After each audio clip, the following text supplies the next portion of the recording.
दरम्यान अर्णव खैरेचा जीव ठाकरेंमुळे गेलाय। भाजपकडून थेट घणाघात करण्यात येतोय। भाजप आंदोलन करत ठाकरेंचा निषेध सुद्धा करणार आहे। भाजपच्या आरोपांवर आता मनसेने सुद्धा प्रत्युत्तर दिलेलं आहे।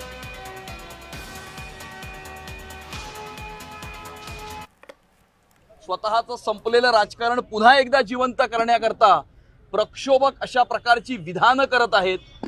लोकांची माथी भडकवण्याचा एक केविलवाणा प्रयत्न ते करत आहेत आणि याचाच एक परिणाम असा झालेला आहे की रेल्वेमध्ये अशा प्रकारची घटना होऊन मराठी तरुणाला आपला जीव गमवावा लागलेला आहे।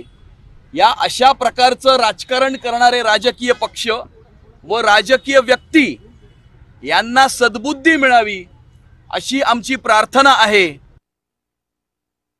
सत्यच बाहेर आलेलं नाहीये हा त्या मुलाचे वडील सांगतात, हे मान्य, पण ती जी मुलं आहेत ज्यांच्याबरोबर वाद झाला ते पकडल्या गेली आहेत का? त्यांच्याकडनं काही कुठली गोष्ट कळली आहे का? मग हे सगळं व्हायच्या आधी एवढी आंदोलनाची घाई आणि खाज ही का आलेली आहे अमित साठव यांना, हे काही समजायला मार्ग नाही माझ्याकडे।